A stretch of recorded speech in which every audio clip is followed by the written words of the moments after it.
దేవుని వాక్యం చూసుకుందాం. యోహాను సువార్త 15వ అధ్యాయము 1 నుంచి 4 వచనాలు చదువుకుందాం. యోహాను సువార్త 15వ అధ్యాయము 1 నుంచి 4 వచనాలు. మైక్లో ఎవరైనా గట్టిగా చదవని సహాయం చేయండి. నేను నిజమైన ద్రాక్షావల్లిని, నా తండ్రి వ్యవసాయకుడు. నాలో ఫలింపని ప్రతి తీగను ఆయన తీసి పారవేయును. ఫలించు ప్రతి తీగ మరి ఎక్కువగా ఫలింపవలనని దానిలోని పనికిరాని తీగలను తీసివేయుము. నేను మీతో చెప్పిన మాటను బట్టి మీరిప్పుడు పవిత్రులై ఉన్నారు. నా యందు నిలిచియుండుడి, మీ యందు నేనును నిలిచియుందును. తీగె ద్రాక్షావల్లిలో నిలిచియుంటేనే గాని తనంతట తానే ఎలాగూ ఫలింపదో అలాగే నా యందు నిలిచియుంటేనే గాని మీరును ఫలింపరు. చాలు. చూడండి, ఇక్కడ వాక్య భాగంలో యేసు ప్రభువారు ఈ మాటలు చెప్తున్నారు. ఏమన్నారంటే అక్కడ, నేను నిజమైన ద్రాక్షావల్లిని, నా తండ్రి వ్యవసాయకుడు. నాలో ఫలింపని ప్రతి తీగను ఆయన తీసి పారవేయను. ఫలించు ప్రతి తీగ మరెక్కువగా ఫలించవలని దానిలోని పనికిరాని తీగలనైనా తీసివేయను అన్నాడు. చూడండి, ఎందుకంటే మనందరం కూడా వ్యవసాయ కుటుంబాల నుంచి వచ్చిన వారమే.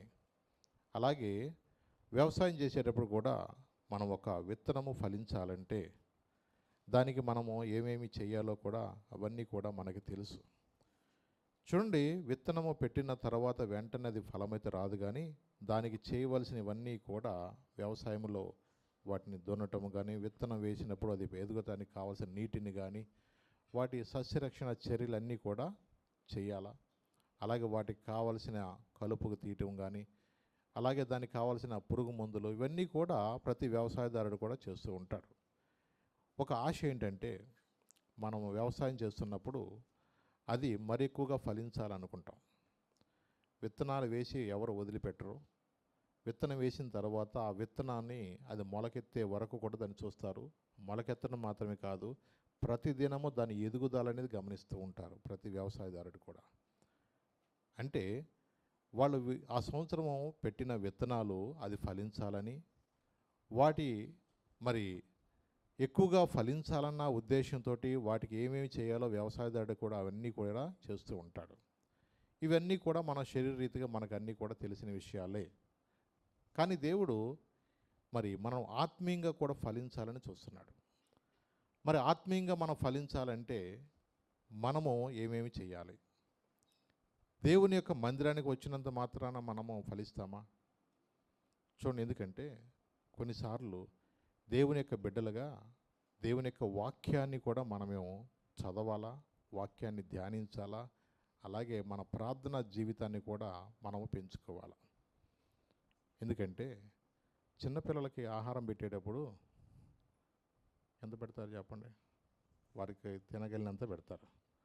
పాలు మానిపించిన తర్వాత వాళ్ళు కొన్నిసార్లు ఆహారం వాళ్ళకి పెట్టాలన్న ఉద్దేశంతో కూడా స్పూన్తో తీసుకొచ్చిన స్పూన్ నిండా పెట్టరు. వాళ్ళకి ఏం చేస్తారు? వాళ్ళకి గొంతుకు ఎక్కడ అడ్డం పడద్దని చెప్పేసి నలిపి కొంచెం అలా ఫోటోకి పోజ్ ఇచ్చినా కొంచెం మాత్రమే వాళ్ళకి అలా పెడతాం. ఎందుకు? వాళ్ళు అంటే అంత తినలేరు. వాళ్ళు తినగలగటానికి ఇంకా కొంచెం సమయం పడద్దని కొంచెం ఆహారమే వాళ్ళకు ఇస్తాం. మరి వాళ్ళకు పెద్ద అయ్యే కొద్దికి వాళ్ళకి ఏం చేయాలా? ఆ స్పూన్తోనే పెడితే సరిపోద్ది. వాళ్ళకి ఎంత పెట్టాలి? వాళ్ళకి వయసు పెరిగే కొద్దికి వాళ్ళకి ఏం చేయాలంటే ఆహారాన్ని కూడా వాళ్ళకి గ్రాడ్యువల్గా మనము పెంచుకుంటాం. వాళ్ళకి స్టేజెస్ ఉంటాయి కదా, పిల్లలకు కూడా ఏదో సిర్లాకులు 1, 2, 3, 4 స్టేజెస్ ఉంటాయి కదా. అలాగే అన్ని రకాల టేస్టులు కూడా పిల్లలకి పెట్టాలన్న ఉద్దేశంతో రకరకాలుగా మన బిడ్డలకు ఏం చేస్తాం? అన్నీ కూడా నిజమే. అలాగే కొన్నిసార్లు చిన్నప్పుడు కూడా వాళ్ళు చక్కగా సన్నగుండారు, బొద్దుగా అవ్వాలని చెప్పేసి మంచి కాసిన నెయ్యి కూడా ఏం చేస్తాం? వాళ్ళకి నేతిన ఆ వంట వాళ్ళకి పెడతాం. అంటే మన బిడ్డలు వాళ్ళు చక్కగా ఎదగాలని, వాళ్ళు ప్రయోజనకరమైన ఉండాలని, మంచి శరీరంగా సంపాదించుకోవాలని చెప్పేసి శరీరీతిగా తల్లిదండ్రులుగా మనం ఏం చేస్తామంటే వాళ్ళకి కావాల్సిన ఆహారాన్ని మనము క్రమక్రమంగా వారికి ఆహారాన్ని ఇస్తూ ఉంటాము. అలాగే దైవుని సన్నిధికి వచ్చిన మన జీవితాల్లో కూడా మనము కూడా ఏం చేయాలంటే ఆత్మీయంగా కూడా ఎదగాల. మనం పాలతో పెంచబడిన వారిగా ఉండకూడదు, బలమైన ఆహారము తినేవారిగా కూడా మనం ఉండాలి. నిజమే. ఎందుకంటే ఒక దైవజనుడు ఆయన చేసే దినచర్యలో ఆయన ఉదయాన్నే టిఫిన్ కన్నా ముందంట జీవాహారమైన క్రొత్త నిబంధన ముందు చదివేశారంట. ఏం చదువుతారంట ఆయన? క్రొత్త నిబంధన అంతా అయిన తర్వాత ఆయన టిఫిన్ చేస్తారంట. క్రొత్త నిబంధన మొత్తం చదివేసిన తర్వాత టిఫిన్ చేసి మళ్ళా సాయంత్రం ఎలాగో 6 గంటలు కదా, ఈలోపు పాత నిబంధన అంతా కూడా చదివేసినాకే ఆయన భోజనం చేస్తారంట. అంటే దాన్ని బట్టి ఏంటి తెలుసా? ఏ ఆహారం ఆయనకి ఆశీర్వాదకరంగా ఉంటుందో ఆ ఆహారాన్ని ఆయన తీసుకుంటున్నాడు. చూడండి, ఎందుకంటే ఈ వాక్యం అనేది ఆయన జీవితంలో గొప్ప కార్యం జరిగిస్తుందని చెప్పేసి ఆయన వాక్యాన్ని ఎక్కువగా ధ్యానిస్తూ ఉండేవాడు. వాక్యాన్ని ఆయన దక్షిణ కొరియాలో ఆయన ఒక పరిచర్లో ఉండేవాడు. ఆయన గొప్ప దైవజనుడు కాదు, కానీ ఆయన చేయగలిగింది ఏంటంటే వాక్యాన్ని ఎక్కువగా చదవటం, వాక్యాన్ని ప్రతి దినము కూడా నా ఆహారం ఇదే అన్న ఉద్దేశంతో ప్రతి దినము కూడా క్రొత్త నిబంధన చదవుకోకుండా ఆయన టిఫిన్ చేయడు. అలాగే ఓల్డ్ టెస్టిమెంట్ కూడా మొత్తం చదవుకోకుండా ఆయన సాయంత్రం భోజనం కూడా చేయడు. అంటే ప్రతి దినము కూడా ఏం చేస్తాడు ఆయన? చూడండి, కొన్నిసార్లు అనుకుంటాం అసలు బైబిల్ కంప్లీట్ చేయాలనుకుంటాం, కానీ కొన్నిసార్లు చేయలేని పరిస్థితి. అంటే కొన్నిసార్లు చూడండి, ఆశ అయితే ఉండొచ్చు, కానీ దాని మీద శ్రద్ధ లేకపోవటం వలన వాక్యాన్ని ధ్యానించుకోకుండా అలాగే ఉండిపోతూ ఉంటాం. నిజమే, ఎందుకంటే ఆ దైవజనుడు చేసిన ఆ వాక్య ధ్యానాన్ని బట్టి ఆ వాక్యమంతా కూడా హృదయంలో నింపబడబట్టి తను ఎక్కడికి వెళ్ళినా, ఏ ప్రాంతానికి వెళ్ళినా ఆయన ఎవరికైనా గాడ్ బ్లెస్ యూ బ్రదర్ అని చిన్న షేక్ హ్యాండ్ ఇస్తే చాలు, ఆయన కళ్ళల్లో చూడంగానే వాడు తెలియని ప్రార్థనాత్మ పొందుకుంటున్నాడు, వాడు పశ్చాత్తాపడుతున్నాడు, వాడు దేవుని సన్నిలో తన హృదయాన్ని సరి చేసుకుంటున్నాడు. తన జీవితంలో నిజంగా తను అనేక మందికి ఆయన ఒక ఆలయం కట్టపోయినా, వాళ్ళ యొక్క పరిచర్య చేయకపోయినా ఆయన దేవుని వాక్యంతో నింపబడబట్టి, దేవుని యొక్క ఆత్మచేత అతను నింపబడి, అంతే కదా, మరి ఆ వాక్యమైన దేవుడే కదా శరీరధారి అయి మన మధ్య కృపా సత్య సంపూర్ణంగా మన మధ్య నివసిస్తున్నాడు.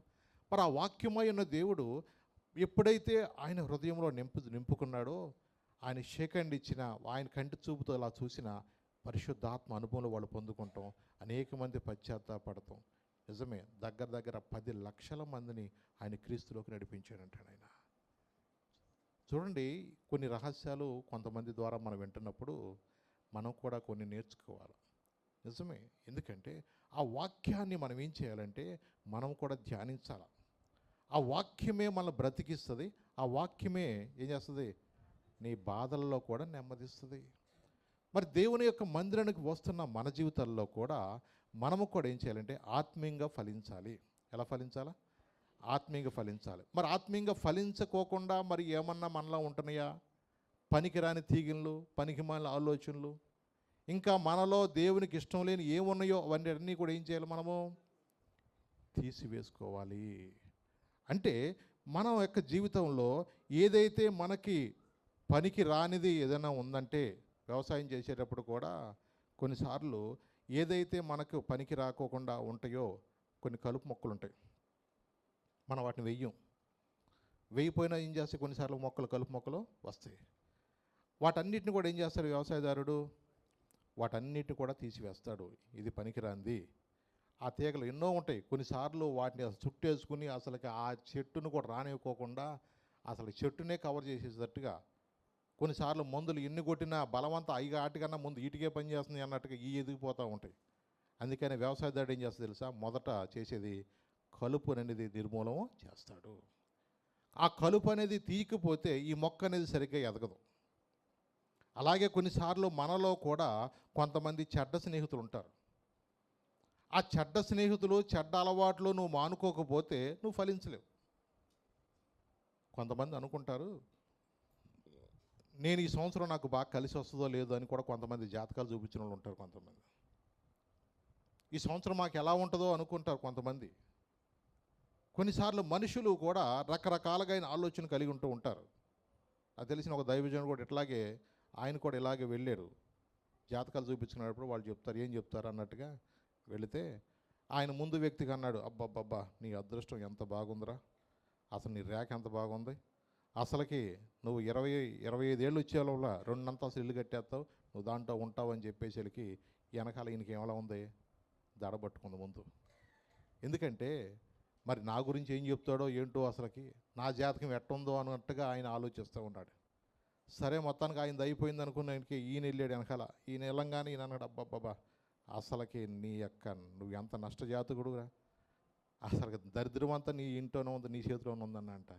మనిషి కుంగిపోయాడంట.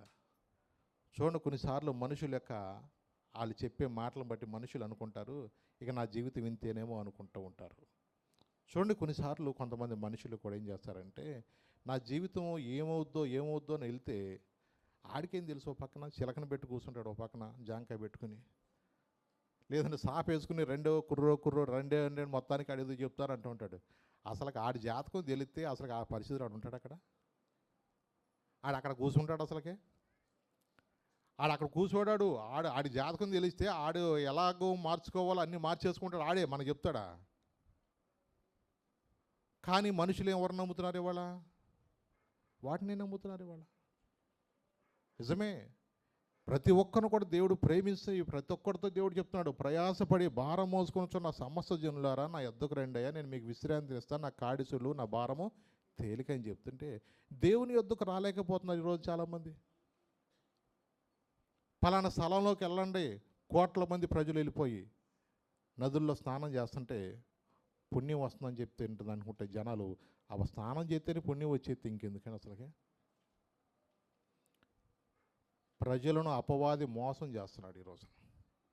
నిజమైన ఆశీర్వాదం పొందుకోకుండా, దేవుడిచ్చే నిత్య రాజ్యం పొందుకోకుండా ప్రజలను అపవాది ఏం చేస్తున్నాడు ఈ రోజున? మనుషులను మోసం చేస్తున్నాడు. ఆ మోసకరమైన మాటలే నమ్ముతున్నారు మనుషులు, కానీ యథార్థమైన మాటలు ఈరోజు అనేక మందికి అర్థం కావట్లేదు. ఈ రోజున ఏది మీకు మేలుకరమైన మార్గమో దానిలో మీరు పరీక్షించి తెలుసుకోండి అన్నాడు వాక్యం. ఏది మనకు ఆశీర్వాదకరమో, మన జీవితంలో ఏది దేవుని మనం వెంబడించినప్పుడు దేవుడు మన యొక్క జీవితంలో చేసే కార్యములు ఎన్ని సాక్ష్యాల ద్వారా మనం వింటున్నాము. ఆ ఇద్దరు వ్యక్తులు వెళ్ళినప్పుడు మొదటోడు అనుకున్నాడు, బాధపడ్డాడు, అయ్యో ఈ నష్టజాతకుడు అనుకుంటా అని చెప్పి అన్ని ఏదో సంతోష పెడతాకి పాపం ఆ రోజు అన్ని సంతోష హోటల్కి తీసుకెళ్ళాడు, సినిమాలు తీసుకెళ్ళాడు. అలాగ మొత్తానికి ఏదో కొంతకాలం వారం దాకా ఆ మర్చిపోతా వాళ్ళే బాధ ఉన్నట్టుగా తీసుకుంటూ ఉన్నాడు. సరే, మొత్తానికి ఆ స్నేహంలో అలాగే కొనసాగుతూ కొంతకాలం తర్వాత అతను అనుకున్నాడు, నాకేంటి మొత్తం 25 ఏళ్ళు రాకముందే 2 అంతస్తులు ఇల్లు కట్టేస్తాను, మంచి బాగా నా లైన్ బాగుంటుందని చెప్పాడని చెప్పేసి ఆడికి ఇష్టానుసారంగా తిరగటం మొదలెట్టాడు. ఈయనేమో ఇక నాకు కుంగిపోయి బాధల్లో నా జీవితం ఏంటో నా పరిస్థితి ఏంటని చెప్పేసి ఈయన బాధలను బట్టేమో దేవుడిని తెలుసుకోగలిగాడు. మొత్తానికి ఈయన దేవుడిని తెలుసుకున్న కొంతకాలానికి అతను ఫోన్ చేశాడు ఒకసారి, ఒకసారి వస్తావా ఇంటికి అన్నాడు. ఏంటిరా అని అడిగితే, ఏం లేదురా నీతో చెప్తా రారా అన్నాడు. సరే ఇంటికి వెళ్ళినాకంటే, నాకు కుదరని రోగం ఒకటి వచ్చిందిరా అన్నాడంట. అదేంటిరా, అదేం రోగం రా బాబా అంటే, ఏం చెప్పలేను లేరక నేను నీకు, నా పరిస్థితి బాగాలేదు, HIV వచ్చిందని మొన్న చెప్పారు, దీన్ని బట్టి నాకు ఆరోగ్యం బాగోలేదు, నా పరిస్థితి ఏం అర్థం కావట్లేదు అన్నాడు. కానీ జాతకం చెప్పినాడు ఏమన్నాడు తెలుసా?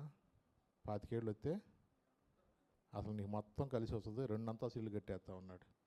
25 ఏళ్ళు కాదు కదా, 22 ఏళ్లకే HIVతో చచ్చిపోయాడు అతను. ఈయన 22 ఏళ్లకే గొప్ప సేవకుడు అయిపోయాడు ఈయన. చూడండి, కొన్నిసార్లు మనుషులు అనుకుంటారు, మనుషుల మాటలు వింటారు, ఏదో నాకు కలిసి వస్తుందేమో, ఏదో వస్తుందేమో అనుకున్నారు. ఒకటి వాక్యం చెప్తుందంటే, నా యందు నిలిచి ఉండండి. ఏమన్నాడు? ఎవరిని నిలిచి ఉండాలంట? చదవండి మళ్ళీ ఒకసారి. సరే, మళ్ళీ చదువునాను. నేను నిజమైన ద్రాక్షవల్లిని, నా తండ్రి వ్యవసాయకుడు, నాలో ఫలింపని ప్రతి తీగను ఆయన తీసి పారవేయును. నిజమే. ఎందుకంటే దేవుని యొక్క బిడ్డలుగా మనం ఫలించాలంటే కొన్నిసార్లు చెడ్డ స్నేహాలు కూడా మానాలి. అందుకని ఆయన కొన్నిసార్లు మనకు కట్ చేసేస్తాడు. కొన్నిసార్లు నీ జీవితంలో కొన్నిసార్లు ఎక్కడైతే నువ్వు ఫలించలేకపోతున్నావో, ఏది నీకు ఆటంకం ఉంటుందో దాన్ని ఆయన తీసేస్తాడు ఆయన కొన్నిసార్లు. నిజమే. అందుకని మనం చాలా జాగ్రత్తగా ఉండాలి. కొన్ని దేవుడు తన వాక్యం ద్వారా నీతో మాట్లాడుతూ ఉన్నప్పుడు మనం ఏం చేయాలా?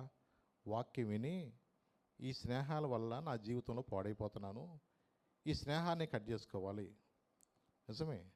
నాకు తెలిసిన ఒక వ్యక్తి పెద్ద ఆయన దగ్గర కూడా నేను ఇలాగే వెళ్ళి అడిగి వచ్చాను. ఒకసారి వెళ్ళి, అయ్యా మందిరానికి రండి అయ్యా అని అంటే, అయ్యా నేను రాలేను, కానీ నేను అలవాటు మానుకోలేకపోతున్నాను, ఆ పరిశుద్ధమైన స్థలంలోకి నాలాంటి వాడు రాకూడదు అని పాపం ఆయన బాధపడతా ఉన్నాడు. కానీ ఆయన ఫ్రెండు సాయంత్రం అయ్యేలకల్లా ఇద్దరు చక్కగా కలిసి వెళ్ళిపోయేవాళ్ళు.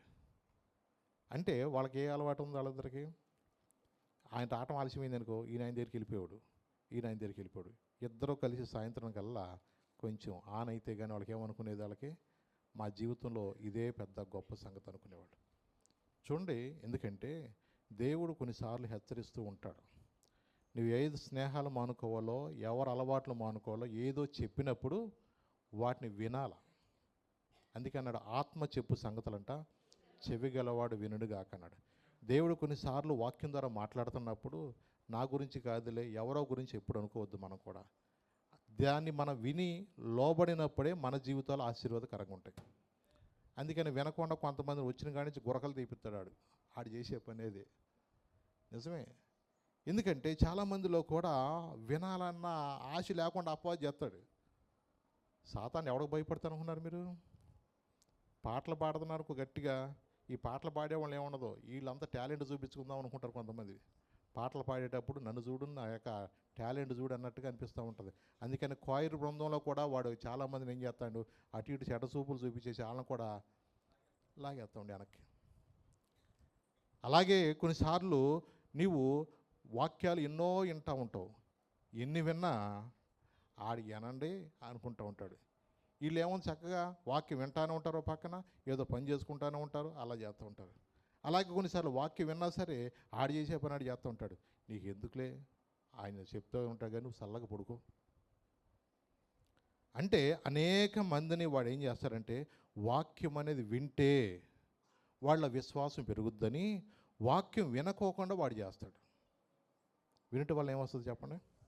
విశ్వాసం కలుగుద్ది. ఆ విశ్వాసాన్ని బట్టి వాడేం చేస్తాడు, వాడి జీవితంలో ఫలించే వాడిగా ఉంటాడని చెప్పేసి వాడు ఫలించుకోకుండా అపవాది వాడిని ఏం చేస్తాడంటే రకరకాలుగా వాడిని ఏదో విధంగా శోధిస్తూనే ఉంటాడు. అవునండి. అందుకని మనం చాలా జాగ్రత్తగా ఉండాలి. దేవుని యొక్క బిడ్డలుగా దేవుని యొక్క మన రాజ్యమును మనం వెదకాలని ఆశ మనకు ఉంటుంది, కానీ నువ్వు ఫలించుకోకుండా అనేక రకాలైన సమస్యలు తీసుకొస్తాడు. అందుకని ప్రార్థనకు వచ్చే ముందే ఎన్నో ఆటంకాలు పెడతాడు. ప్రార్థనకు వచ్చే ముందే కడుపులో నొప్పి పెడతారు కొంతమందికి. ప్రార్థనకు వచ్చే ముందే చుట్టాలు వచ్చారంటాడు.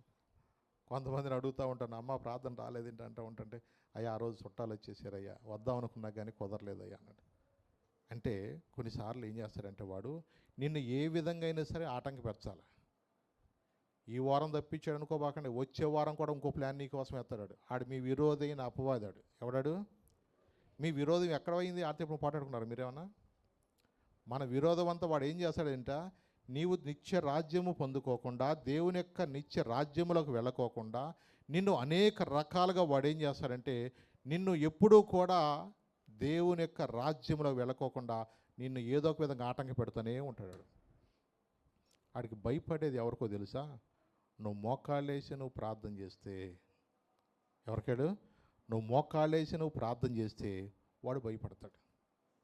అందుకని నీ మోకాళ్ళు వంగే టైంలోనేమో మోకాళ్ళు వేయవు, మోకాళ్ళు వంగన టైంలో ఏం చేస్తావు? అప్పుడు మోకాళ్ళు ఏమో పడతలేదయ్యా, నేనేం చేయలేకపోతాను అంటాడు. సాతాను నువ్వేం చేయాలి తెలుసా? మోకాళ్ళ కింద నువ్వు శీఘ్రంగా చితక తొక్కాల. లేకపోతే వాడు ఏం చేస్తా అంటే నిన్ను అనేక రకాలుగా వాడు మోసం చేస్తాడు. అవునండి, వాడి ఉద్దేశం అదే. నువ్వు ఫలించుకోకుండా ఉండటానికి వాడు చేయని ప్రయత్నం అంటూ ఉండదండి. అందుకని మనలో ఆయన ఏం చేస్తా తెలుసా? ఫలమివ్వని చెట్టులెల్లా నరకబడి అగ్నిలో వేయబడును. ఫలమివ్వని చెట్టులెల్లా నరకబడి అగ్నిలో వేయబడును. రాజు వస్తున్నాడు ఆయతమౌదా, యేసు వస్తున్నాడు ఎదురు వెళ్ళుదా. రాజు వస్తున్నాడు ఆయతమౌదా, యేసు వస్తున్నాడు ఎదురు వెళ్ళుదా. లోయలెల్లా పుడ్చబడాలి, కొండలు కోనలు కదలిపోవాలి, వక్ర మార్గము సక్రమవ్వాలి, కరుకు మార్గం నన్ను పోవాలి. ఫలమివ్వని చెట్టు నల్ల కూడా ఏం చేస్తాడు ఆయన? తీసి పారేస్తాడు. దేవుడు ఈ రోజులో నీకు ఎన్నో తరుణాలు నీకు ఇస్తున్నాడు. 2025 సంవత్సరంలో దేవుడిని తీసుకొచ్చింది ఎందుకో తెలుసా? నువ్వు ఇంకా ఫలించాలని, నువ్వు ఇంకా ఆశీర్వాదకరంగా ఉండాలని. ఎన్నో సంవత్సరాలు దేవుడు మనకి ఎందుకు తరుణం ఇస్తాడంటే, మనము నిజంగా ఫలిస్తే దేవునికి మహిమ కలుగుతుంది. మనం ఆశీర్వాదకరంగా ఉన్నప్పుడు దేవునికి మహిమ కలుగుతుంది. కానీ వాడు రకరకాలుగా మనుషులు ఏం చేస్తాడంటే వాడు శోధిస్తూ ఉంటాడు, చెప్పినా వినుకోకుండా. మొన్న ఈ మధ్య అమెరికా దేశంలో కూడా కాలిఫోర్నియా ప్రాంతంలో, మరి లాస్ ఏంజల్స్, హాలీవుడ్ ఆ ప్రాంతంలో కూడా ఇలాగే భయంకరమైన మంటలు వ్యాపించినాయి. దానికి కొన్ని రోజుల ముందు కూడా వీధిలో కూడా ఒక తల్లి, ఒక సహోదరి, ఆమె హెచ్చరిక చేస్తున్నాం.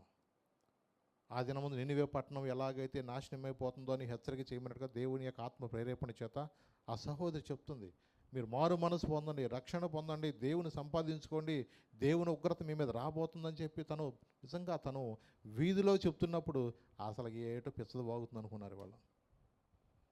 పిచ్చదేదో వాగుతుందిలే అనుకున్నారు తప్ప ఎవరో పట్టించుకోలేదు. చూడండి, ఎందుకంటే దేవుడు కొన్నిసార్లు ఎవరో ఒకరి ద్వారా చెప్తాడు. ప్రవక్తల ద్వారా చెప్తాడు అనుకోవద్దు. కొన్నిసార్లు ఇంట్లోని పిల్లల ద్వారా కూడా దేవుడు మాట్లాడతాడు. దేవుడు అవసరమైతే బిలాము ఎవరితో మాట్లాడు? గాడిదలు ఇప్పుడు మాట్లాడుతుంది చూసారా మీరు? చూడండి, కొన్నిసార్లు దేవుడు ఎవరితో మాట్లాడించాలనగలనా మాట్లాడకుంటాడు. ఆయన అలాగే మాట్లాడతాడు, దర్శనం ద్వారానే మాట్లాడతాడు అనుకో అవసరం లేదు. కొన్నిసార్లు నువ్వు అలా వెళ్ళిపోతూ ఉంటుంటే నీ గురించే వేరే మైకులోంచి కూడా వినపడతా ఉంటుంది. అది నీ గురించే చెప్తున్నట్టుగా నీకు అనిపించేస్తుంది అప్పుడే. కొన్నిసార్లు ఇంట్లో వాక్యం వింటున్న సందర్భంలో కూడా దేవుడు నీతో మాట్లాడుతున్నట్టుగా అర్థమవుతూ ఉంటుంది. మందిరానికి వచ్చినప్పుడు కొన్నిసార్లు వాక్యం వింటండి, ఈ వాక్యం ఈరోజు నాతోనే మాట్లాడడానికి అర్థమైపోతూ ఉంటుంది. దాన్ని ఏం చేయాలి తెలుసా? హెచ్చరికని మనం తీసుకోవాలి.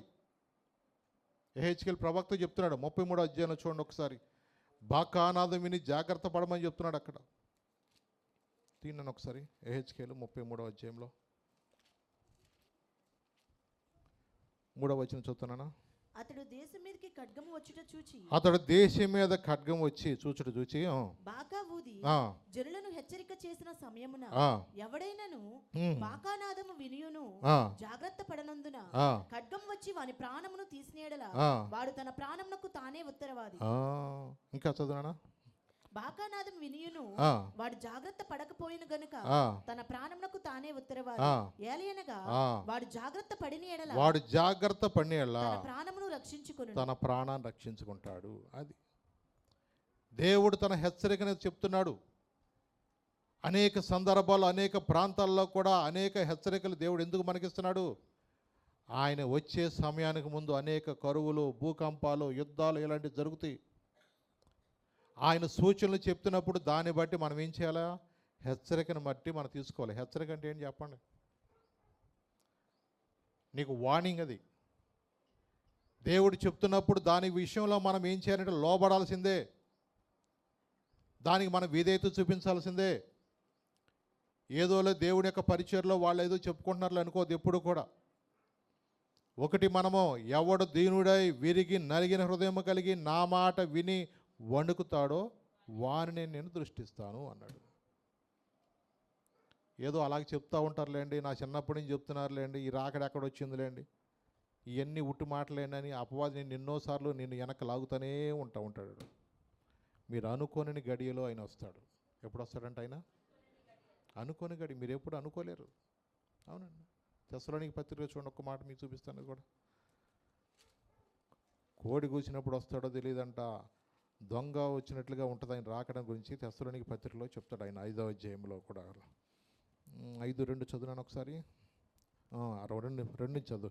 రాత్రి వేళ ఎలాగ వచ్చును ఆ, అలాగే ప్రభు దినము వచ్చునని ఆ. మీకు బాగుగా తెలియను. ఉమ్, లోకులు నెమ్మదిగా ఉన్నది, ఆ, భయమేమియో లేదని చెప్పుకొనిచుండగా ఆ, గర్భిణీ స్త్రీకి ప్రసవ వేదన వచ్చినట్లు ఆ, వారికి ఆకస్మికంగా నాశనము తటాస్తించును. ఆ.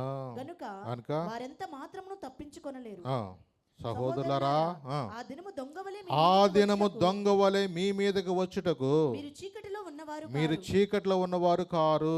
ఆ, మీరందరూ వెలుగు మీరు సంబంధులను, వెలుగు సంబంధులను పగటి సంబంధులనై పగటి ఉన్నారు. సంబంధులై ఉన్నారు. మనము రాత్రి వారము కాము, ఆ, చీకటి వారము కాము. అది అంటే వాక్య వెలుగులో మనం ఉంటున్నప్పుడు మనం కూడా ఏం చేయాలా? మనము వెలుగులో ఉన్నప్పుడు అనేక మందిని వెలిగించేవారుగా మనం ఉండాలా. అంటే దేవుని యొక్క బిడ్డలుగా, ఆయన కుమారులుగా, ఆయన కుమార్తెలుగా మందిరానికి వస్తూ వాక్యాన్ని వింటున్న మనము ఇంకా వాక్యం గురించి అవగాహన లేని వారు కూడా చాలామంది ఉన్నారు. నిజమేనండి. వాక్యాన్ని గురించి అవగాహన లేకోకుండా ఎందుకుంటున్నారో తెలుసా? వాళ్ళు ప్రార్థనకు వచ్చిన వాళ్ళు కూడా కోడి పందాలు సుత్తాకి వెళ్తున్నారు. ప్రార్థనకు వచ్చేవాళ్ళు కూడా పై పందాలు కట్టేవాళ్ళు ఉంటున్నారు ఇవాళ. అంటే అక్కడికి వెళ్ళిన వాతావరణంలో ఎలా ఉంటుందంటే ప్రార్థనోడు ఎవడది ఎలవదో, ప్రార్థనకు రానోడు ఎవడది ఎలవదు. హైదరాబాద్ నుంచి లక్షల కార్లు వచ్చేసినాయి అంట. ఎందుకు వస్తున్నాయి చెప్పండి? చాలామంది ఇంకా దేవుని నిజ దేవుని తెలుసుకునే వాళ్ళు లక్షల కలవది ప్రజలు ఉన్నారు. అవునండి. అనేక మందికి ఇంకా సువార్త తెలియని ప్రజలు చాలామంది ఉన్నారు. ఏదో సంతోషం ఉందని, కోడిపల్లిలో సంతోషం ఉందని, పేకాట్లో సంతోషం ఉందని చెప్పేసి రకరకాలుగా మనుషులు ఆ ప్రాచీన సాంప్రదాయాలను కొనసాగిస్తూనే అనేక మంది నష్టపోతూ ఉన్నారు. అవునండి.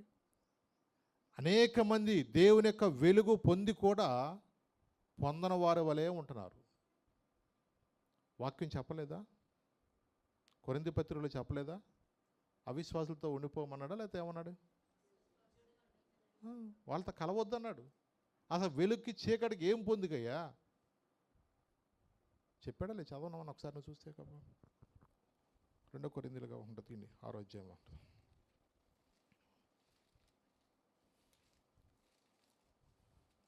మీరు అవిశ్వాసులతో జోడుగా ఉండకుడి, ఆ, నీతికి 14 దుర్నీతితో 2 ఏమి 2 సాంగత్యము? కొరింథీ 6:14 చదువు. మీరు అవిశ్వాసులతో జోడుగా ఉండకుడి, ఉండొద్దు. నీతికి దుర్నీతితో ఏమి నీతికి సాంగత్యము? దుర్నీతితో ఏం సాంగత్యము? వెలుగునకు చీకటితో ఏమి వెలుగునకు చీకటితో ఏం పొత్తు? పొత్తు? క్రీస్తునకు బెలియాలతో ఏమి క్రీస్తునకు సంబంధము? బెలియాతో ఏం సంబంధము? అవిశ్వాసితో విశ్వాసికి అసలు పాలెక్కడిది? అవిశ్వాసితో విశ్వాసికి పాలెక్కడది? దేవుని ఆలయమునకు మీరు విగ్రహముతో దేవుని ఏమి ఆలయమునకును విగ్రహములతో ఏం పొందిక? పొందిక? మనము జీవము గల దేవుని ఆలయమై ఉన్నాము. ఎవరంటే మనము జీవము గల, ఎవరో జీవము గల దేవుని ఆలయం అయి ఉన్నాము. అది మనం దేవుని యొక్క కుమారులు కుమార్తెలుగా ఆయన ఆరాధించేవారు ఉన్నప్పుడు మనం ఏం చేయాలంటే అనేక మందికి ఆశీర్వాదకరంగా ఉండాలి. నిజమే. అందుకని మనము ఫలించాలంటే మనం ఏం చేయాలంటే వాక్యాన్ని ఎక్కువగా ధ్యానించాలి, ప్రార్థనా జీవితాన్ని సమయాన్ని పెంచుకోవాలి. ఈ లోకంలో మనుషులు అనుకోవచ్చు దేవుడు ఏదో కొంతమందితో మాట్లాడతాడేమో అని, కొంతమందికే కృపావరాలు ఇస్తాను ఎప్పుడు అనుకోవద్దు. ఎప్పుడు నీ జీవితంలో నీవైనా ఎవరైనా సరే, ఎవరైతే దేవునితో ఎక్కువగా సహవాసం కలిగి ఉంటారో, ఎవరైతే దేవునిలో ఇంకను నీ ఆత్మలో ఎదగాలని ఆశపడతారో, దేవునితో ఉన్న సహవాసాన్ని బట్టే వాళ్ళు ఆశీర్వాదం పొందుతారు. నేను ఈ లోక సంబంధమైన ఆశీర్వాదం గురించి చెప్పట్లా, ఆత్మ సంబంధమైన ఆశీర్వాదం గురించి చెప్తున్నాను. ఎందుకు? మొన్న నేను చూశారు లాస్ ఏంజల్స్లో వాళ్ళు ఈ లోకంలో ఉన్న పెద్ద పెద్ద ధనవంతులంతా అక్కడే ఉండొచ్చా ఒకవేళ, కానీ వేల కోట్ల రూపాయలు కళ్ళ ముందే బూడిదైపోయినాయి. వాళ్ళు ఏమీ చేయలేని పరిస్థితుల్లో ప్రాణాలు దక్కితే చాలని ఎవరికాడే పారిపోయాడు. మనకులాగే సిమెంట్ గోడలు ఇల్లే ఉండవు అమెరికా దేశాల్లో, అంతా ఎక్కువగా చెక్కతోనే ఉంటాయి. చూడండి, నిజంగా ఎవడికాడికే ప్రాణాలు అరచేతును పట్టుకుని ఎవడికాడి బతుకు జీవుడు అంటే పారిపోయారు చాలామంది. ఎన్ని ఆశలతో ఎన్ని మంచి వీళ్ళు పెద్ద పెద్ద విల్లాసులాగా కట్టుకున్న గృహాలన్నీ కూడా కళ్ళ ముందు అలాగే కాలిపోతూ ఉన్నాయి. ఆ పైనుంచి మొత్తం వీడియోలు అంతా చూపిస్తూ ఉంటుంటే ఒకే ఒక ఇల్లు కాలిపోకుండా ఉంది. అతను సాక్ష్యం ఇస్తున్నాడు, అయ్యా నిజంగా దేవుడు నా ఎడల ఎంత కృప చూపించాడు. చూడండి, ఎందుకంటే నీ ప్రక్క 1000 మంది పడినా, నీ కుడి ప్రక్కన 10,000 మంది కూలినా అపాయం నీ యొద్దకు రాదు. ఎందుకంటే అతడు నా నామమును ఎరిగిన వాడు కనుక నేను అతన్ని తప్పిస్తాను. ఈ రోజున నువ్వు అనుకోవచ్చు, ఏంటంటే నాకేం లాభం అనుకోవచ్చు. ఒకటి, నువ్వు సరైన మార్గంలో ఉండాలని దేవుడు ఏం చేస్తాడంటే నిన్ను అనేక రకాలుగా నీలో ఉన్న పనికిరాని అలవాట్లు తీసేయటానికి నిన్ను సరిచేసే మార్గంలో దేవుడు పెడుతున్నాడు. నిజమే, భూమి ఎప్పుడన్నా సరే దున్నుతున్నప్పుడు అబ్బా నా ఒళ్ళంతా గోకెత్తున్నావు అనందా? చిన్నపిల్లలు ఎప్పుడన్నా పిల్లల్ని అడుగుతూ ఉంటారు, ఒరే కొద్ది ఒళ్ళు గోకరా అంటూ ఉంటారు. వాళ్ళకి ఒళ్ళు గోకాలంటే దొరద వచ్చేసి ఏం చేస్తారంటే గోకటాకి వాళ్ళ గోరు లేవనుకో దువ్వునిస్తారు. వాళ్ళకి ఏం చేస్తారు, ఇక దువ్వునిచ్చి ఏం చేస్తారు, వాళ్ళు దువ్వునిచ్చుకుని ఈ పంత గోకుతూ ఉంటూ ఉంటారు. ఇక కొంతమంది ఎర్రగా ఉన్నారనుకో పాపం వాళ్ళకి ఎలా ఉంటుంది, ఈ పంత బాగా కందిపోయినట్టుకుంటూ ఉంటుంది. చూడండి, కొన్నిసార్లు ఇన్ని రకాలుగా భూమిని తవ్వుతున్నా, ఇన్ని రకాలుగా భూమిలో ఆయన దుక్కులు దున్నుతున్నా అది ఎప్పుడు కూడా నాకు నొప్పి వస్తుంది అలా చేయబాకండి అనుకోడు ఎప్పుడు కూడా అందు. చూడండి, నిజమే, ఎందుకంటే ఆ భూమిలో వేసిన విత్తనము ఫలించాలంటే ఆ భూమిని ఏం చేయాలి, బాగా దున్నాలా, మెత్తగా దున్నాలా. అది ఫలించాలంటే అది మెత్తగా చేయబడాల్సిందే. మన ఆత్మీయ జీవితంలో కూడా మనం ఫలించాలంటే నీ హృదయం కూడా ఏముండాలి తెలుసా, మెత్తదనం ఉండాలా. ఆ రాతి స్వభావం నీలోంచి వెళ్ళిపోవాలా, ఆ కఠినమైన హృదయం నీలోంచి వెళ్ళిపోవాలా. నిజమే, చాలామంది అనుకుంటూ ఉంటారు, ఈ సంవత్సరం అన్నా నేను ఇంకా మంచిగా ఉండాలా, ఈ సంవత్సరం అన్నా చేయాలనుకుంటూ ఉంటారు. ఒకటి, మన బుద్ధులు మారితే మన బ్రతుకులు మారుతాయి. ముందు మన స్వభావాలు మార్చుకోవాలా, ఆ కలుపు తీసి పారేయాలి ముందు ఫలించాలంటే. అప్పుడప్పుడే కదా. కొంతమందికి ఒక అలవాటు ఉంటుంది, మోషన్ రావట్లేదంటే వాడు కొంచెం సిగరెట్ వెలిగించి 2 దమ్ములు ఎత్తే కానీ ఒక మోషన్ రాదని కొడుకుంటున్నాడు. చూడండి, ఏదైనా సరే తప్పు అనేది తప్పే, అవునా కదా చెప్పండి. అప్పుడప్పుడే కదా పార్టీ, మేము వాలీబాల్ గెలిచినప్పుడే కదా పార్టీ, పద్దా కాదుగా. అలా ఎప్పుడూ కూడా ఏది కూడా నీ ఆత్మీయ జీవితాన్ని పాడు చేస్తున్న దానికి నువ్వేం చేయాలంటే ఎప్పుడు దూరంగా ఉండాల్సిందే. అవిశ్వాసికి అసలు నీకు పాలే ఉండకూడదు. అనేక మంది ఇంకా ఈ లోకంలో చాలామంది కూడా లోకంలో మరి వాళ్ళకి నచ్చినట్లుగా అనేక మంది కూడా రకరకాలుగా జీవిస్తున్నారంటే ఏంటంటే, రక్షించబడిన మన ఆత్మీయ జీవితంలో అనేక మందికి మనం ఆశీర్వాదకరంగా ఉండాలి, మాదిరికరంగా మనము ఉండాలి. మనం ఎప్పుడైతే మాదిరికరంగా లేకపోతే దేవుడు ఏం చేస్తాడంటే నిన్ను కూడా తీసివేస్తాడు. దేవుడు మన తరుణం ఇచ్చాడు, ఈ తరుణాన్ని మనం ఏం చేయాలి, మనము సద్వినియోగం చేసుకోవాలి. అందుకన్నాడు, దినములు చెడ్డవి కనుక ఏం చేయాలి, వాటిని రోజులన్నీ అలాగే ఉంటాయి నేను ఎప్పుడు అనుకోవద్దు. మన రోజు ఎప్పుడు వస్తుందో మనకు తెలీదు. దేవుని రాకడ దినాల గురించి దేవుడు చెప్తున్నాడు, మనము చీకటి వారము కాము, మనము వెలుగు సంబంధము.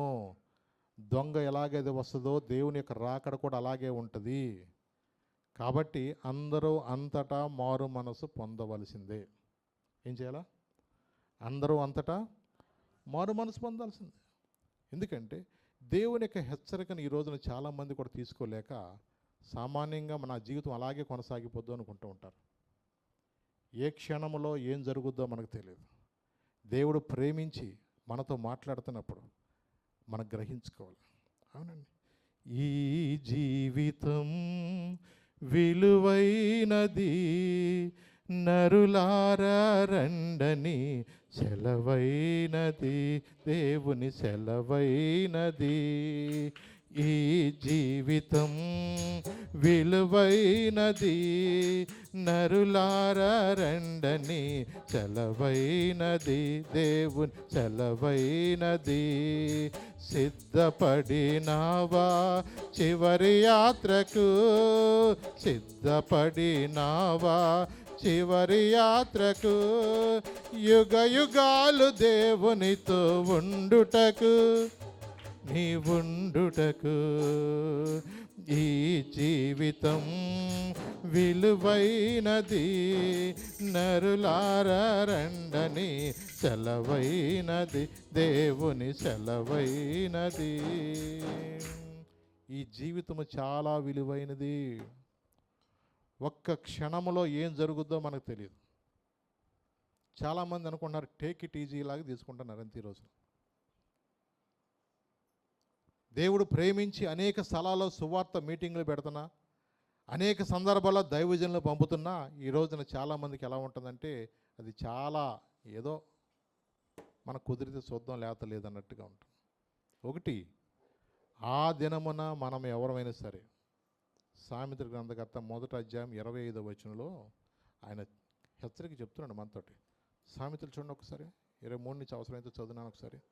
1వ అధ్యాయం సామెతలు. నా గద్దింపు విని తిరుగుడి, నా గద్దింపు విని తిరగండి, ఆలకించుడి, ఆలకించుడి, నా ఆత్మ మీ మీద కుమ్మరించుదును, నా ఆత్మ మీ మీద కుమ్మరించెదను, నా ఉపదేశమును మీకు తెలిపెదను, నా ఉపదేశాన్ని మీకు చెప్తాను. నేను పిలువగా మీరు వినకపోతే, నేను పిలవగా మీరు వినకపోతిరి, నా చేయి చాపగా ఎవరునూ లక్ష్య నా పెట్టకపోయిరి, చెయ్యి చాపగా ఎవ్వరు కూడా లక్ష్య పెట్టలేదు. నేను చెప్పిన బోధ ఏమియు నేను చెప్పిన బోధ ఏమి మీరు వినక త్రోసివేసిరా. నేను గద్దింపగా లోబడకపోతిరి, కాబట్టి మీకు అపాయము కలిగినప్పుడు మీకు అపాయము కలిగినప్పుడు నేను నవ్వేదను, మీకు భయం వచ్చినప్పుడు నేను అపహాస్యము చేసేదను. తర్వాత మీరు ఇంకా చదవండి, ఇంకా చాలా ఉంటుంది దాని గురించి అక్కడ. ఎందుకంటే ఆ దినమందున నీవు ఎంత ప్రార్థన చేసినా దేవుడు నీ ప్రార్థన వినను అంటున్నాడు దేవుడు. అవును, యెషయాకు చెప్పాడు, రక్షింపనేరకు విన్నట్లు యెహోవా హస్తము కురుచు కాలేదు, విననేరకు విన్నట్లు ఆయన చెవులు మందము కాలేదు. ఎందుకు? మన దోషములే దేవునికి మనకు అడ్డంగా వచ్చినాయి. నిజమే. అందుకండి నువ్వు ఆత్మీయంగా నువ్వు దేవునిలో ఎదగటానికి నీ యొక్క జీవితంలో నువ్వు ఫలించలేని పరిస్థితుల్లో ఎక్కడున్నావో దాన్ని గమనించుకుని వాటి విషయంలో మనం జాగ్రత్త పడకపోతే ఒకానొక దినముందున ఖడ్గం వస్తుంది. ఆ ఖడ్గం వచ్చినప్పుడు మనం ఏమీ చేయలేం కొన్నిసార్లు. నిజమేనండి. దావీదు అతిశయించిన దాన్ని బట్టి ఇశ్రాయేలు ప్రజల యొక్క సైన్యాన్ని బట్టి దాను మొదలుకొని బేర్షెబా వరకు నా సైన్యం ఎంతో అని అతిశయించాడు. నిజమే. ఆ అతిశయాన్ని బట్టి ఇశ్రాయేల్లో 70,000 మంది చనిపోయారు ఖడ్గం వచ్చిన. అవునండి, చాలా జాగ్రత్తగా ఉండాలి. ఈ రోజున మనుషులు అనుకోవచ్చు, వాక్యం ఏం చెప్తుంది తెలుసా, ఒకని ఎదుటంట సరైనదిగా కనపడే మార్గము తుదకు ఏం చేస్తుంది, మరణానికి దారి చేస్తుంది. మనం కొన్నిసార్లు అనుకుంటాం నేను ఇది చేస్తున్నది కరెక్టే అనుకుంటాం, కానీ ఒకానొక దినమందున దేవుడు నిజంగా మనల్ని ప్రేమించి మాట్లాడుతున్నప్పుడు మనం దాన్ని సరి చేసుకోకపోతే అదే విషయంలో నీ కుటుంబానికి నష్టం కలుగుద్ది. ఇల్లీగల్ కాంటాక్ట్స్ అనేది మానుకోకపోతే, చెడ్డ జీవితాలు జీవిస్తున్న విషయాలు మానుకోకపోతే అదే కారణాన్ని బట్టి కుటుంబంలో గొప్ప నష్టం కలగవచ్చు. నిజమే. కొన్నిసార్లు వాళ్ళు అలా లేరా, వీళ్ళు అలా లేరా, ఒకడి గురించి అనొద్దు, ఒకడి గురించి మనకు అనవసరం. దేవుని వాక్యం చెప్తుంది, వాని క్రియలు చొప్పున నేను వానికి జీతం ఇస్తాను. ఎవరి జీతం వాళ్ళదే, ఎవరి ఆత్మీయ స్థితి వాళ్ళదే. ఎవరి కాళ్ళకే మనం ఏం చేయాలి తెలుసా, పరీక్షించుకోవాలి. ఎందుకంటే కొన్నిసార్లు నీకు సెల్ ఫోన్ నీకు అడ్డుగా ఉండొచ్చు. కొన్నిసార్లు ఈ మనుషులు దానికి ఒక బానిసలు అయిపోయారు. ఇవాళ ఫోన్ అవి లేకపోయినా, ఫోన్లో బ్యాలెన్స్ లేకపోయినా మనుషులకి చాలా ఎలా ఉంటుంది ఇవాళ. నిజమే. అందుకని కట్ చేసేసుకోవాలి దాన్ని. ఏం చేయాలి మనం కొన్నిసార్లు మనకు తెలిసి కూడా మనం ఏం చేస్తామంటే ఏమైందిలే సరదాగా కాసేపులే టైంపాస్లు అనుకుంటూ ఉంటారు. కానీ ఆ టైంపాస్ అనుకునేది ఒక్కొక్కడికి ఒక్కొక్క విధంగా ఈ రోజున అనేక మంది, కొంతమంది సినిమాలకు అలవాటు పడినట్టుగా, కొంతమంది సీరియల్కి అలవాటు పడినట్టుగా, కొంతమందిని చిన్నవాళ్ళు కానించి పెద్దవాళ్ళ దాకా ఏం చేసిందంటే సెల్ ఫోన్ అనేది బానిసలు చేసింది. అర్థమవుతుంది, నా సమయం అంతా చాలా ఇది తినేస్తుంది, నా సమయం అంతా ఇది పాడు చేస్తుంది. మంచి ఉద్దేశంతోనే ప్రారంభిస్తారు, మంచి ఉద్దేశంతో చూడాలని ప్రారంభిస్తారు, కానీ తెలియకోకుండా నీ సమయం అంతా కూడా తినేస్తుంది. రాత్రుల్లో నిద్ర పట్టకోకుండా చాలామంది ఏంటంటే అలా చూస్తాను ఏదో టైం నిద్రపోవచ్చు అనుకుంటా అలా చూస్తూనే ఉంటారు.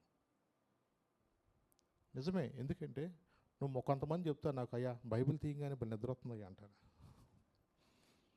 నిద్ర రావాలి పోనీ బైబిల్ తీయని చక్క పోనీ మోకాళ్ళేసి ప్రార్థన చేయి మొదలెట్టు, నువ్వు అట్టాగే నీవు దర్శనాలు వస్తాయేమో పోనీ. చూడండి, కొన్నిసార్లు మనం జ్ఞానం కలిగి ఉండాలండి. నీ టైం అంతా అయిపోయినాక, నీ వయసు అంతా అయిపోయినాక ఏదో చేద్దాం అనుకుంటే ఆఖరికి నీ టైం అయిపోయినాక ఏమీ చేయలేం. అవును, అనేక సందర్భాల్లో కూడా మనకు తెలిసి కూడా కొన్నిసార్లు మనం ఏం చేస్తామంటే ఉన్న సమయం అంతా పాడు చేసుకుని వృద్ధాప్యంలో ఏదో చెయ్యాలి, ఏదో చేద్దాం అనుకున్నా సరే చేయటానికి ఇంకా అవకాశం ఉండదు. మందిరానికి రమ్మన్నప్పుడు, అవకాశం ఉన్నప్పుడు, సమయం ఉన్నప్పుడేమో రాలేని పరిస్థితులు ఉన్నప్పుడేమో మందిరానికి నేను ఎప్పుడు వచ్చేదినా, ఇంకెక్కడ. వయసులో ఉన్నప్పుడేమో కోడి పందాల చుట్టూ తిరిగారు, వయసులో ఉన్నప్పుడేమో ఇక్కడికి ఆటలంటూ తిరిగారు. నిజమే, ప్రార్థనకు టైం అయిపోతున్నారా అని చెప్పేసినా సరే టైం ఎవడోడు పెట్టుకుంటారులేని, మైకులు ఆడలే పెట్టుకుంటారులే అని చెప్పేసి ఎవడు కాడి ఆటలు ఆడుతూనే ఉంటారు, లైట్లు కూడా పెట్టేసుకుని వెళ్ళి. మరి మన ఊర్లో ఆడుతున్నారో లేదో కానీ. అంటే దేని మీద నీ మనసు ఉంటుంది? చూడండి, నీకు అప్పగించబడిన ఏ పనైనా సరే నమ్మకంగా చేయటంలోనే ఆశీర్వాదం ఉంది. అది ఏ చిన్న పనైనా చెయ్యి. నువ్వు ఒకవేళ ఏ పని చేసే ఓపికే లేదనుకో, వాళ్ళ కోసం ఒక్కరోజు ఉపవాసం ఉండి ప్రార్థన చేయి. నీ కుటుంబం కొరకు, నీ సంఘం కొరకు, దైవజనుల కొరకు నువ్వు ప్రార్థన చేయటం నేర్చుకో. అదే ప్రార్థన జీవితము నీ కుటుంబంలో నీకు తెలియకోకుండానే నిన్ను దినదినమో ఆత్మీయ లోతులోకి నిన్ను తీసుకెళ్తుంది. కొంతమందికి నోరు తెరిచి ప్రార్థన చేయటం రాదని వదిలేస్తామా? చిన్నప్పుడు మనం బడికి వెళ్ళినప్పుడు ఆ అని రాసిస్తే ఏం చేసేవాళ్ళు? పలకంతా కూడా ఆ అని దిద్దిస్తారు. చూడండి, ఎందుకు నేర్చుకోవాలా? ప్రార్థన నాకు రాదు అంటాం కుదరదు. ప్రార్థన చేయండి అంటే చేసే 2-3 ప్రార్థన కొంతమంది చేస్తూ ఉంటారు, మిగతా వాళ్ళు నోళ్ళు లేవా? ఇప్పుడు ఇంటి పక్కకి వెళ్ళి చూడండి, ఎన్ని సౌండ్లు వినపడతాయి ఇంట్లో నుంచి. నోరు ఉన్నది ఎందుకండి దేవుడు? చూడండి, మనం ఫలించాలంటే నువ్వు దేవుని సన్నిధిలో నీ నోరు తెరిచి అడుగు, ప్రార్థన చేయి. నీ హృదయమంతుడితో దేవుని పాదాలు పట్టుకో. ఆ గుడ్డి భిక్షకుడు యేసుప్రభు వెళుతున్నప్పుడు మధ్యలో తనకు అర్థమైపోయింది, యేసుప్రభు ఈ మార్గం గుండా వస్తున్నారు, ఆయనే వస్తాలని కూర్చోలా. ఏమన్నాడు? దావీదు కుమారుడా నన్ను కనికరించు, దావీదు కుమారుడా నన్ను కనికరించు. పక్కన వాళ్ళకి చెవులు చిల్లు పడిపోతున్నాయి అన్నా సరే అలాగడా అట్లా. ఈయన గనక మళ్ళా ఈరోజు నన్ను దాటిపోతే నా బ్రతుకు మళ్ళా గుడ్డితనంలో ఉండిపోతుంది. మౌనంగా ఉండమన్నా ఉండలేకపోయాడు. నిజమే, కొన్నిసార్లు మన జీవితాల్లో కూడా మనం మౌనంగా ఉండటానికి కాదండి, దేవుని సన్నిధిలో నోరు తెరువు, ప్రార్థన చేయి. నువ్వెప్పుడైతే దేవుని పాదాల దగ్గర పట్టుకుంటావో దేవుడు నీ జీవితంలో చేసే కార్యాలు నీ ఊహకు అందవండి. చిన్న ఉపమానం కూడా మీకు జ్ఞాపం చేస్తాను నేను. మత్తయి సువార్త 13వ అధ్యాయంలోకి వెళదాం ఒకసారి. మత్తయి సువార్త 13వ అధ్యాయంలోకి వెళదాం. అక్కడ కూడా 4 రకాల నేలల గురించి చెప్తున్నారు. అక్కడ 2వ వచనం చదువుతాను ఒకసారి.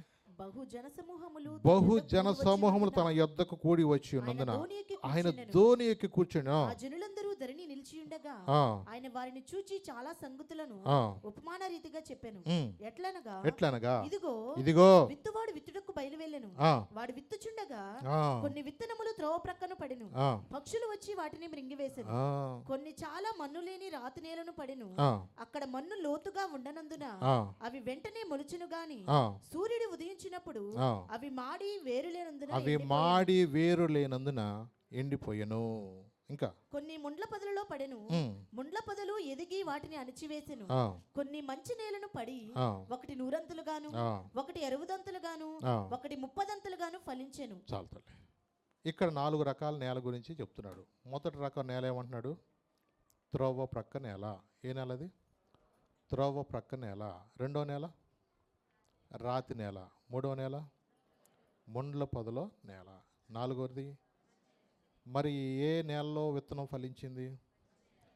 మరి మిగతా 3 నేలల్లో ఫలించబోట కారణాలు ఏంటి అంటే, త్రోవ ప్రక్కన నేల అంటే అది విత్తనము విత్తబడినప్పుడు అదేమైందంటే చేలో పడుకోకుండా గట్టు పక్కన కొంచెం ఎడంగా పడింది. అలాగే కొన్నిసార్లు వాక్యం అనేది విత్తబడుతున్నప్పుడు, వాక్యం అనేది దైవజనుడితో బోధించబడుతున్నప్పుడు అది ఫలించకపోవట కారణం ఏంటంటే నిద్రమత్తు. ఒకళ్ళకి ఏంటిది? అది నిద్రమత్తు. అలాగే కొంతమంది కాన్సన్ట్రేషన్ అంతా ఇంటికాడే ఉంటుంది. చికెన్ ఉందో లేదో, పిల్లి తినేసిందేమో, అట్లా కొన్నిసార్లు ఇంటికి తాళం వేసి వచ్చానో లేదో, చర్చికి వచ్చేటప్పుడు కొత్త చెప్పులు వేసుకొచ్చాను, మరి ఆ చెప్పులు ఉంటాయో ఉండవో అంటే వాళ్ళు మైండ్ అంతా ఉండటానికి ఉంటారు, మైండ్ మాత్రం అలాగే ఉంటుంది కదా. Body present, mind absent. వాళ్ళకి ఏదేదో ఆలోచిస్తూ ఉంటారు. ఇంటికాడ నుంచి ఏదన్నా కౌరు వచ్చుద్దేమో, చుట్టాలు వస్తా అన్నారనో కానీ వాళ్ళకి అన్ని అనుమానాలే. ఇంటికి వచ్చే ముందు కాకరిసింది అనుకో, వాళ్ళకి అమ్మ అవ్వ ఇప్పటికే ఖర్చు ఎక్కువైందమ్మ, నువ్వు అరవబాకమ్మ తల్లి అంటాడు. అంటే కాకులు ఎరిస్తే కూడా చుట్టాలు వస్తారని. రకరకాలుగా మనుషుల యొక్క ఆలోచనలు బట్టి ఈరోజు చాలామంది ఎలా ఉంటుందంటే, చూడండి, దేవుని యొక్క వాక్యం అనేది వాళ్ళ హృదయంలో ఫలించుకోకుండా దుష్టుడు వాళ్ళని ఏం చేస్తాడు? ఎత్తుకుపోతాడు. అందుకని ప్రార్థనకు వచ్చే టైంకి నీ బండి చెడిపోద్ది. ప్రార్థనకు వచ్చే టయానికే నీకు ఏదో ఒక ఆటంకాలు వస్తూ ఉంటాయి. ఆదివారం మందిరానికి వెళ్దామన్న టయానికే నీకు ఎగ్జామ్ పెడతారు కూడా ఆ రోజున. అవును, నువ్వు దేవుని సన్నిధిలో ఎదగాలని, నేను ఫలించాలని నువ్వు ఎప్పుడైతే అనుకుంటున్నావో వాడు నీకు వ్యతిరేకంగా వాడు ఇన్ని రకాల ప్లాన్ చేయాలి, అన్ని రకాలు చేస్తూనే ఉంటాడు. వాడు దొంగ. నీ జీవితాన్ని ఏ విధంగానే సరే పాడు చేయటానికి ఆదివారమే నీకు పని దినం పెడతాడు, ఆదివారమే నీకు పొలం పనిదట్టు చేస్తాడు, ఆదివారమే నువ్వు దేవుని సన్నిధిలో ఇలా రాకోకుండా నిన్ను ఎన్ని రకాలుగా ఆపాలి, అన్ని రకాల వాడు ప్రయత్నం చేస్తూ ఉంటాడు. ఒకవేళ పొరపాటున వచ్చినా దేవుని సన్నిధిలో నువ్వు నిలబడుకోకుండా నీ ఫోన్ మోగుతూనే ఉంటుంది. నిజమే.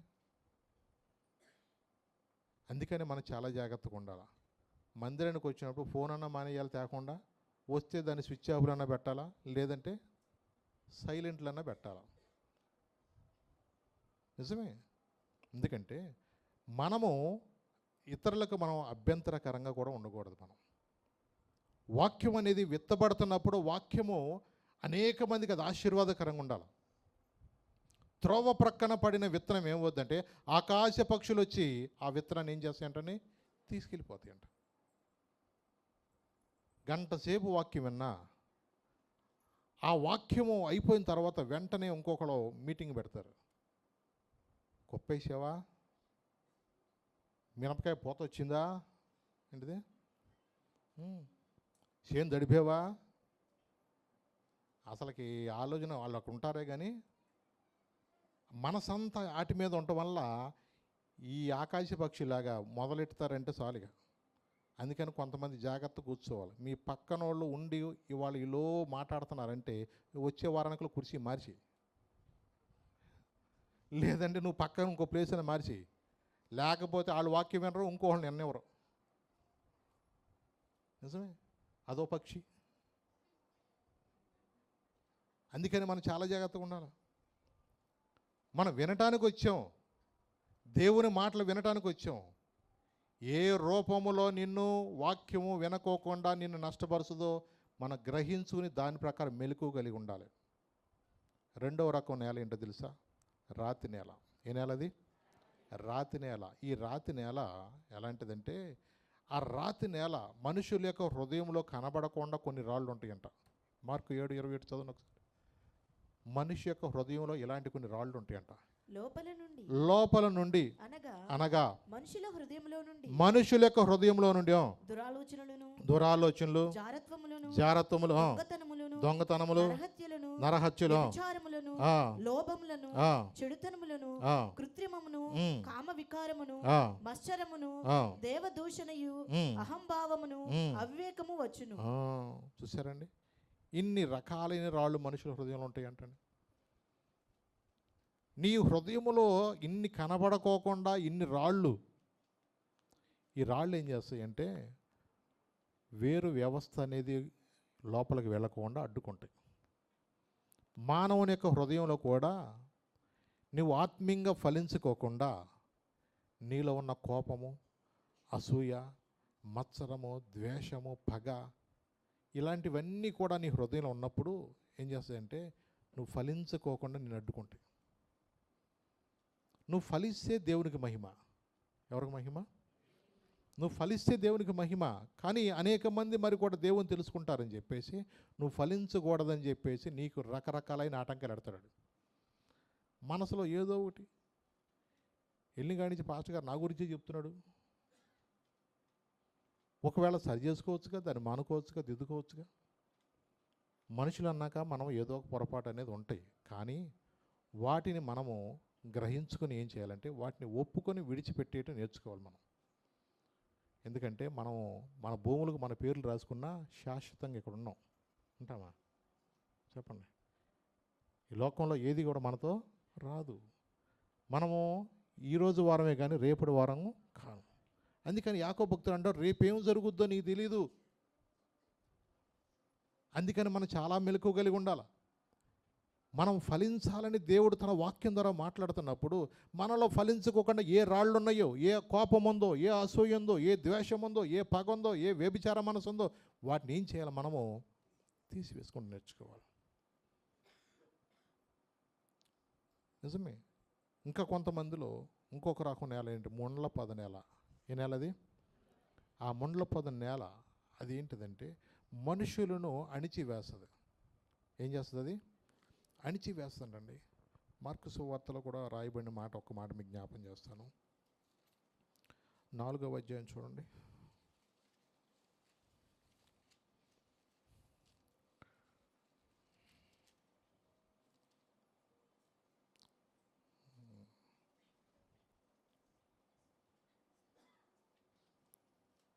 పద్దెనిమిదో వచ్చిన చదువునా?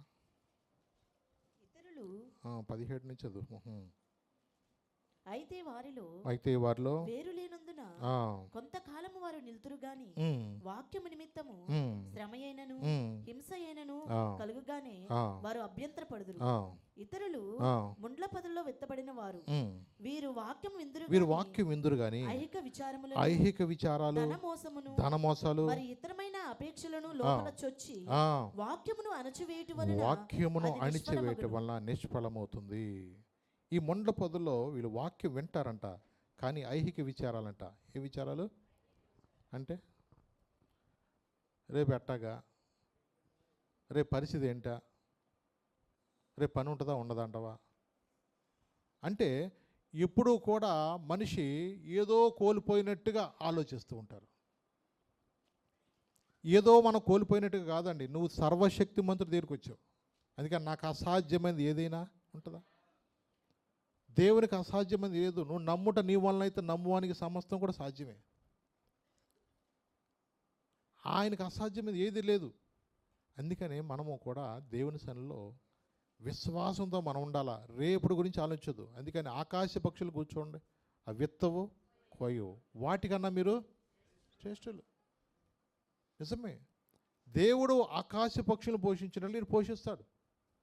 ఎలాగూ చేస్తాడో ఎలాగిస్తాడో కొన్నిసార్లు అది అనుభవంగా అనుభవించినప్పుడు అర్థమవుతుంది. నిజమేనండి. మన ఊహకు మించిన కార్యాలు మన జీవితంలో దేవుడు చేస్తాడంటే దాని కొరకు నువ్వేం చేయాలంటే నీ విశ్వాసాన్ని ఉపయోగించాలి. ఏం చేయాలా? నీ విశ్వాసాన్ని ఉపయోగించు.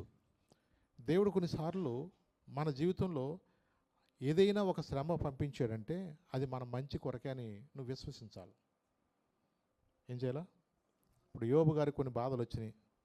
కొన్ని అన్ని బాధలు మనకు లేకపోయినా కొన్ని సమస్యలు వచ్చినప్పుడు మనం ఏం చేయాలంటే ఈ కష్టం నాకే రావాలా అనుకోవద్దు. పరీక్షలు రాయకుండా మీ పిల్లలు ఎప్పుడన్నా ఉన్నతమైన స్థితిలోకి వెళతారా? చెప్పండి. ఈ విశ్వాస యాత్రలో కూడా కొన్ని శోధనల గుండా, కొన్ని పరిస్థితుల గుండా దేవుడు నిన్ను తీసుకువెళ్తాడంటే నీ ఆత్మీయ స్థితిని పెంచడానికి. నీ జీవితంలో కొన్ని శ్రమలు దేవుడు అనుమతి ఇచ్చాడంటే ఆ అనుమతించిన ఆయనకి తీసేయడం కూడా తెలుసు. నీకు అనుమతి ఇచ్చిన ఆయన తెలవకుండా జరుగుతుంది ఏదన్నా? చెప్పండి. ఆ పరీక్షలో నిలబడతావో లేదో అని దేవుడు నీకోసం ఆయన కనిపెడతా ఉంటాడు. ఈలోపు చాలామంది కూడా నేను అంటూ ఉంటారు, ఏం ప్రార్థనరా, ఏం లోహంరా, ఏం బాగుపడ్డారా, నీకన్నా మేమే బాగున్నావురా. ఇన్ని రకాలుగా నిన్ను దేవుని యొక్క సన్నిధిగా మానిపించేయడానికి కూడా ఎన్నో ప్రయత్నాలు చేస్తూ ఉంటారు. ఒకటి మనం గమనించుకోవాల్సింది ఏంటంటే దేవుని యొక్క కుమారులుగా, ఆయన కుమార్తెలుగా మనము ఫలించాలంటే కొన్ని శోధనల గుండా వెళ్ళాలా, కొన్ని శ్రమల గుండా వెళ్ళాల్సిందే.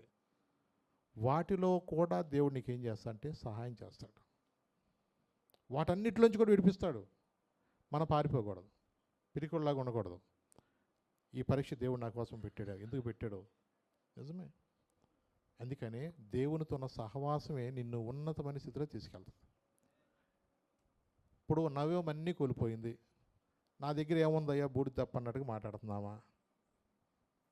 ఇక కోడలు ఏముంది? పెద్ద కోడలు ఎట్టాకు ముద్దు పెట్టుకుందో వెళ్ళిపోయింది. ఓర్ప రూత్ ఏముంది?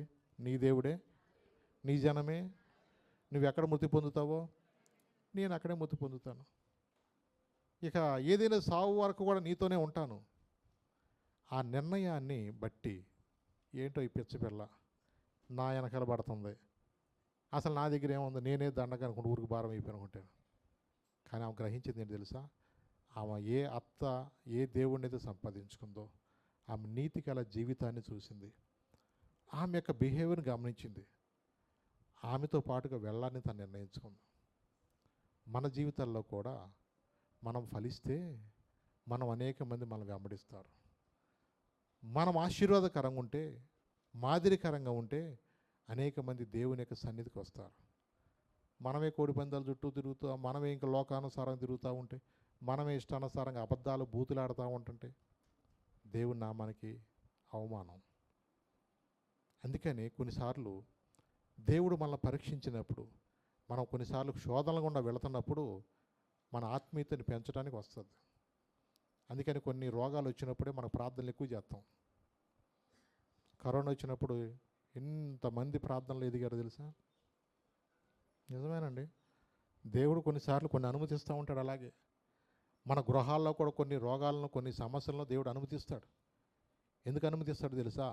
నీ ఆత్మీయ స్థితిని పెంచటానికి. ఇక్కడ బాధలు అనేది కొంతకాలమే, కానీ ఆ రాజ్యములో, ఆ నిత్య రాజ్యములో అక్కడ ఏ వేదన ఉండదు, ఏ బాధ ఉండదు, ఏ సమస్య ఉండదు. అక్కడ నిత్యము సంతోషమే. ఆ రాజ్యంలో మనం వెళ్ళాలంటే ఈ రాజ్యంలో కొన్ని పరీక్షలు గుండా మనం వెళ్ళాలి. చిన్నపిల్లలకు ఉండే పరీక్షలు చిన్నోళ్ళకు ఉంటాయి, మధ్య వయసులో వచ్చే పరీక్షలు, వృద్ధాప్యంలో వచ్చే పరీక్షలు వృద్ధాప్యంలో ఉంటాయి. అందుకని అన్నాడు భక్తుడు, మరణం వరకు నువ్వు నమ్మకంగా ఉండమన్నాడు. ఎప్పటి వరకు అంట? అప్పుడు నీకు జీవకిరీటం ఇస్తా అన్నాడు. ఎప్పటి వరకు ఉండాలంట? మరణం వరకు నువ్వు నమ్మకంగా ఉండు. అందుకని నువ్వేం చేయాలంటే నా యందు నిలిచిండు. ఎవరో నిలిచి ఉండాలా? నా యందు నిలిచిండండి, మీ యందు కూడా నేను నిలిచి. తీగ ద్రాక్షవల్లిలో ఉంటేనే కానీ ఫలించదు. అవును. అందుకని కొన్నిసార్లు మనలో ఉన్న ఐహిక విచారాలు ఇవన్నీ ఏం చేస్తాయి? నేను అణిచివేస్తాయి.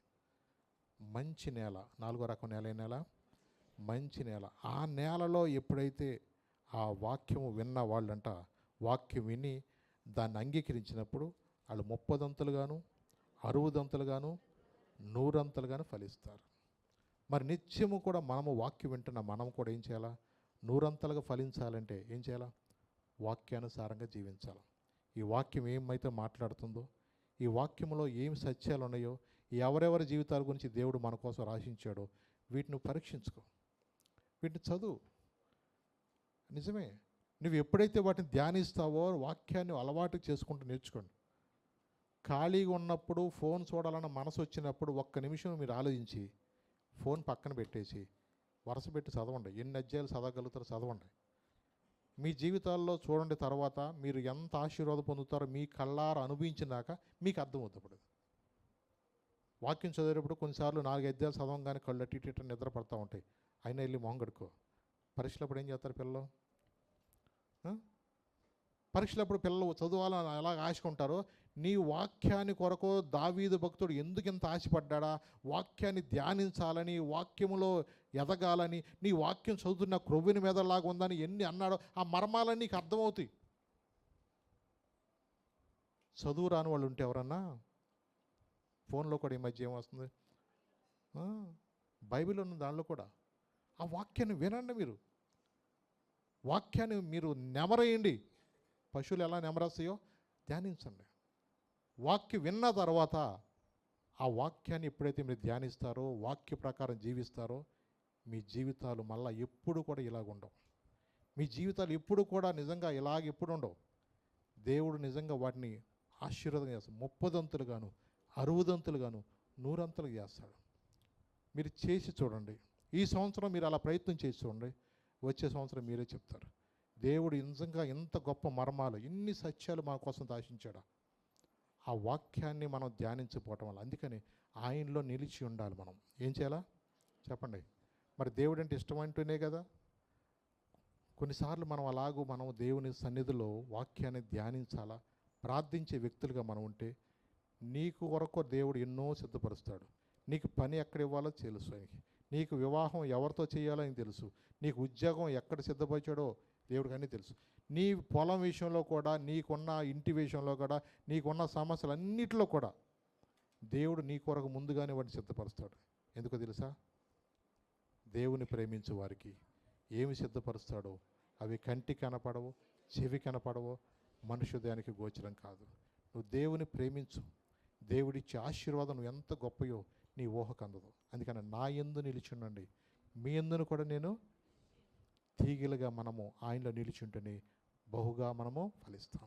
లేచి నిలబడదాం. చిన్న ప్రార్థన చేసుకుందాం. ప్రభుతో చెప్దాం, ప్రభా నీలో నిలిచిండే జ్ఞానం నాకు దయచేయి, నీ పాదాల దగ్గర గడిపే జ్ఞానం నాకు దయచేయమని అడుగుదాం. అందరం కూడా నోరు తెచ్చి ప్రభా ప్రార్థన చేద్దాం. ప్రభా నాయన, మీ యందు నా మాటలు నిలిచి ఉన్నప్పుడు మీకు ఏది ఇష్టమాడో కూడా మీకు అది ఇస్తానని చెప్పే ప్రభా. అయా, వాక్యాన్ని ధ్యానించాలని మాతో మాట్లాడేవయ్యా, ప్రార్థించాలని మాతో మాట్లాడుతున్నావయ్యా, నీకు వందనాలు. అందరూ కూడా పాదాల దగ్గర అడుగుదాం. ప్రభా నాకు కూడా గ్రహింపు దయచేయి ప్రభా, నా మనోనేత్రాలు తెరవచేయి ప్రభా. అయా నాయన ఎన్నో కొన్ని ఆటంకాలు నీ సన్నిధిలో వాక్యాన్ని ధ్యానించలేని పరిస్థితిలో ఉన్నాయి ప్రభా. తండ్రి నాయన, ఏ ఆటంకం లేకుండా సహాయం చేయండి. సెల్ ఫోన్ ఆటంకం ఉంటే సెల్ ఫోన్ పక్కన పడేయటం, ఏదైతే అభ్యంతరంగా ఉన్నదో దాన్ని తీసివేసి, ఏ చెడ్డ స్నేహితులైతే ఆటంకం ఉన్నారో చెడ్డ స్నేహితులను కట్ చేయటం, ఏదైతే అలవాట్లు, ఏ మాటలైతే, ఏదైతే మనకు దేవునికి విరోధంగా ఉన్నాయో వాటన్నిటిని తీసివేసుకునేటట్టుగా ప్రభా, నాలో ఉన్న పనికిరాని తీగలు తీసివే ప్రభా. నేను ఫలించుకోకుండా ఏదైతే ఆటంకం ఉందో ఈరోజు నాతో మాట్లాడే ప్రభా, నా గ్రహింపు దయచేయి ప్రభా, నా మనోనేత్రాలు తెరవచేయి ప్రభా. ప్రభా వాక్యం విని కూడా గ్రహింపు లేని వాడు కొన్ని వద్దయ్యా. 4 రకాల నేల గురించి కూడా మాతో మాట్లాడే ప్రభా. అయా వాక్యం విని కూడా ప్రభా తండ్రి నాయన, ఎక్కడా ప్రభా తండ్రి నాయన దుష్టుడు వాక్యం ఎత్తుకొని పోని వద్దు ప్రభా. దేవా నీ కృపలో మమ్మల్ని జ్ఞాపం చేసుకో ప్రభా. దేవా నాలో ఉన్న ఏ బండలైతే ఉన్నాయో, నా హృదయంలో ఏ కోపము, ఏ అసూయ, ఏ ద్వేషము, ఏ పగ, ఏ పాపమైతే ఉందో వాటన్నిటిని కూడా తీసివేయటానికి ప్రభా మీరు సహాయం చేయి ప్రభా. ఏది కూడా అణిచివేయటానికి వీల్లేదు ప్రభా. మంచి నేల పడిన విత్తనం వాక్య ప్రకారం జీవించేవాడు 30 గాను 60 గాను 100 గాను ప్రభా ఫలిస్తారంట ప్రభా. మంచి నేల విత్తనం వాళ్ళ ఫలించే కృపను మాకు దయచేయి. ఈ వాక్యం వల్ల ముద్ర వేయమని యేసు నామమున నడుచున్నాను తండ్రి. ఆమేన్.